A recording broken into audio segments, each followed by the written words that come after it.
Hello, CFI sweethearts. What a wonderful weekend to be alive. I am very grateful to be able to come to you again with episode 7 of the Coming For You podcast. My name is Maximiliana, and I am very delighted to host myself today in this episode, as I am intentionally taking charge and taking space in this podcast because I feel the need to share my travel experiences in Europe. Mainly, I'm going to be sharing about my solo trip to Denmark. Well, before we dive deep into this topic, I would love to remind you, CFI sweetheart, about the background of our podcast. Here at CFI Official Podcast, we aim to host humorous conversation on various topics from all aspects of life. So technically, we will be having conversations mainly about lifestyle, intending to inspire positive change locally and globally. Our main question is, how does your current lifestyle impact you and the people around you? What do you think you should change?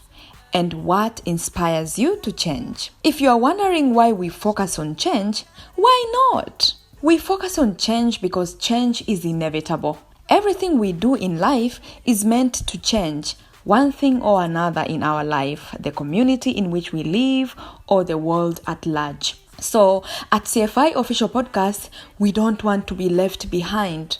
We are taking individual and collective actions to better achieve our goals while making the world a better place. We strongly believe that even if we don't take any actions to change our local or global outlook, change will always come anyway.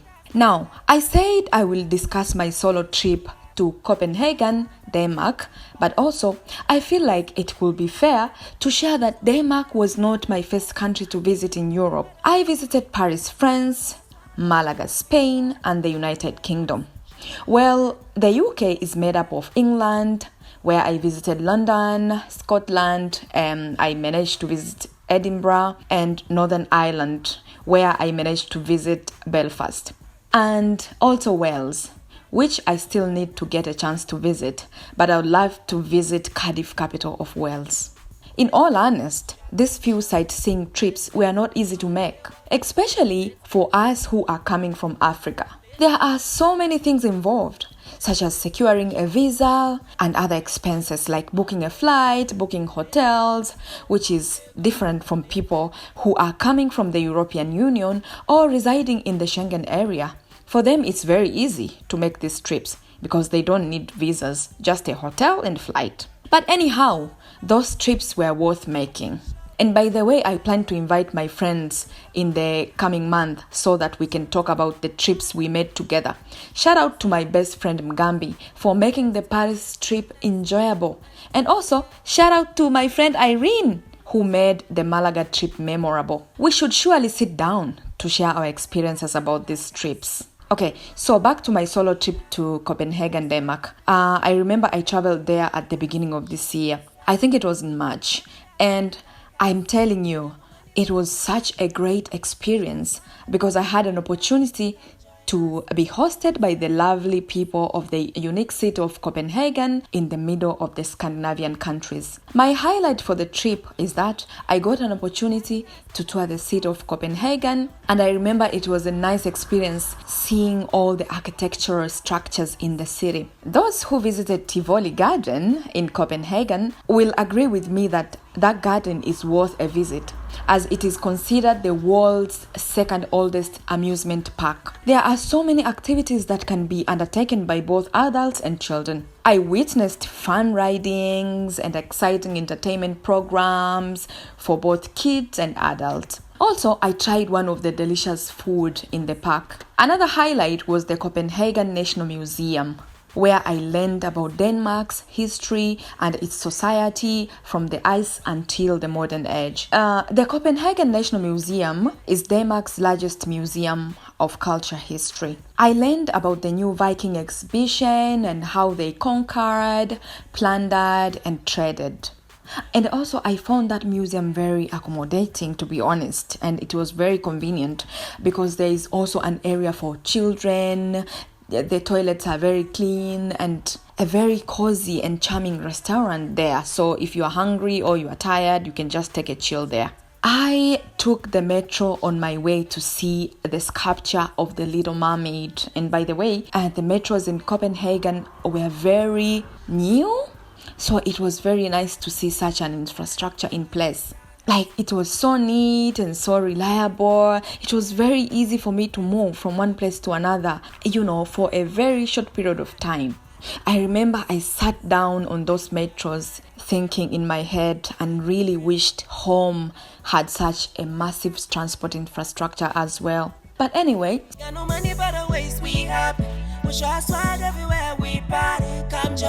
so arguably, The Little Mermaid is one of the Copenhagen's most iconic tourist attractions. This sculpture was inspired by Hans Christian Andersen's The Famous Fairy Tale.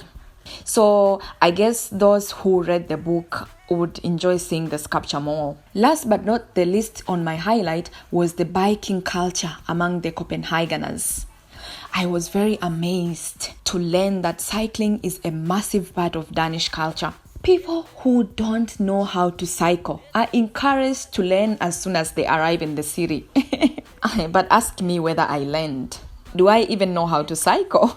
I guess that should be a discussion another day. Danish children usually learn to bike before they begin school at the age of 6 or even earlier than that. It was fun to see children being carried out in small seats attached on their parents' bicycles. Unlike other cities that I visited where kids are being carried out by strollers. For example, here in Ireland, Dublin, you see mothers and fathers carrying their children in strollers, which is not a bad thing. It's just another culture. So when I was doing more research and looking this up after seeing so many bicycles in the city of Copenhagen, I discovered that urban planners in Denmark are working to establish the physical cycling infrastructures all over the country. And so far, in the city, there are special zones for the people to park their bicycles. Trust me, it's very soothing to the heart to see those bicycles parked in one place. They look so beautiful and there's so many. It was so amazing to see. I also found some extra important health, environmental, and economic benefit for biking. And I will include the link on our CFI official podcast YouTube so every CFI sweetheart can read about this for themselves. But in a nutshell, evidence indicates that traveling by bike is the fastest, easiest, and most health and environmentally friendly way to get around the city of Denmark. Residents who cycle in Copenhagen request over 1 million fewer sick days in their workplaces. And on average, biking reduces carbon dioxide emission by 20,000 tons a year. And every kilometer traveled by a bike instead of the car means €1 is gained in terms of health benefits. So from the bike culture of the people of Denmark, I guess the main takeaway here should be for other countries to encourage people to change their traveling lifestyle and adapt biking culture as well in order to tackle the climate crisis. As the world is already witnessing too much flooding and too much heat, and which has already affected a lot of people in the planet. And we obviously don't want to see this continue. And that's the end of episode 7 for today. Again, my name is Maximiliana and I was hosting myself today, and I hope you are enjoying this recollection of my solo trip to Denmark. And you can share your experience of your solo trip with us by commenting on our YouTube channel, because we would also love to hear about your experience. Thank you very much for those who have subscribed to our CFI official podcast YouTube channel, and I am requesting those who have not yet subscribed to kindly subscribe to our YouTube channel. We are also using the same name on Instagram. Just search CFI official podcast. Just to let you know that when you subscribe, you validate our work, and it will mean that we are more motivated to host more meaningful conversation. Again, thank you so much to all our CFI sweethearts for listening to this podcast. Bye bye. See you on our next episode. Because nobody does better like us. We got no money but always we happy. We show our swag everywhere we party. Come join us, show your swag. Because nobody does better like us. We got no money but always we happy. We show our swag everywhere.